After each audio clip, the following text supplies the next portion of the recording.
এই লেসন থেকে আমরা তিনটা গুরুত্বপূর্ণ টেন্স প্র্যাকটিস করব এবং সাথে সাথে একটা ভার্বের তিনটা ফর্ম অর্থাৎ প্রেজেন্ট ফর্ম, পাস্ট ফর্ম এবং পাস্ট পার্টিসিপল ফর্ম এগুলো আমাদের হয়ে যাবে। আমরা যে তিনটা টেন্স প্র্যাকটিস করব সেগুলো হলো present indefinite tense, past indefinite tense and present perfect tense. Bangla অর্থ সহ গ্র্যাব করব। Let's get started. প্রথমেই আমরা প্র্যাকটিসের জন্য একটা সাবজেক্ট পিক করব, সেটা হলো আই। আই গো, আমি যাই। আই ওয়েন্ট, আমি গিয়েছিলাম। আই হ্যাভ গন, আমি গিয়েছি।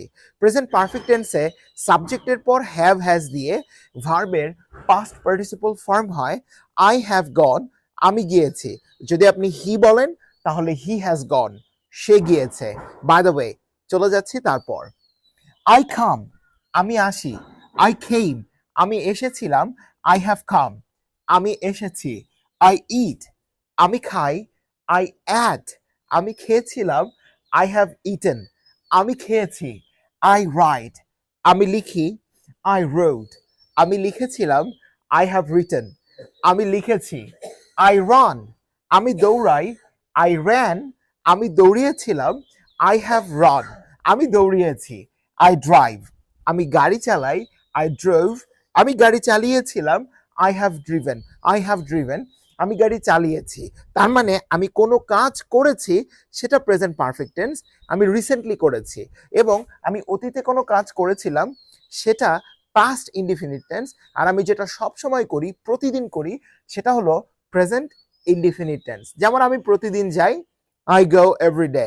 আমি গতকাল গিয়েছিলাম, আই ওয়েন্ট ইয়েস্টারডে। আমি আজ গিয়েছি, I have gone today. Next আমরা যেটা দেখব সেটা হলো থিঙ্ক। আই থিঙ্ক, আমি ভাবি। আই থট, আমি ভেবেছিলাম। আই হ্যাভ থট, আমি ভেবেছি। আই রিড, আমি পড়ি। আই রেড, পাস্ট ফর্মে রেড বলতে হবে। আই রেড, আমি পড়েছিলাম। I have read, past participle red. I have read, আমি পড়েছি। আই ট্রাই, আমি চেষ্টা করি। আই ট্রাইড, আমি চেষ্টা করেছিলাম, অতীতে চেষ্টা করেছিলাম। আই হ্যাভ ট্রাইড, আমি চেষ্টা করেছি। আই ডু, আমি করি। আই ডিড, আমি করেছিলাম। আই হ্যাভ ডান, আমি করেছি। সো আপনি এই ভিডিওটা দেখার পর যেই ভার্বগুলো আপনার মাথায় আসবে সেইটাকে আপনি তিনটা টেন্সে বলার ট্রাই করুন। যেমন আপনার মাথায় আসতে পারে ওয়াক, তাহলে আপনি বলুন আই ওয়াক, আমি হাঁটি। আই ওয়াকড, আমি হেঁটেছিলাম। আই হ্যাভ ওয়াকড, আমি হেঁটেছি।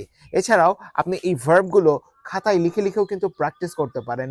Like go went gone, come came come, eat ate eaten, write rode written, run ran run. এভাবে যদি আপনি বেশ কয়েকবার লাউডলি প্র্যাকটিস করেন, আপনার মুখের জড়তা দূর হবে, স্পিকিং ডেভেলপ হবে। আর প্র্যাকটিস করার কারণে এগুলো আপনি লং টাইম মনে রাখতে পারবেন। থ্যাংক ইউ ভেরি মাচ এত সুন্দর একটা লেসন এনজয় করার জন্য। দেখা হবে নতুন আরেকটা ভিডিওতে। আল্লাহ হাফেজ।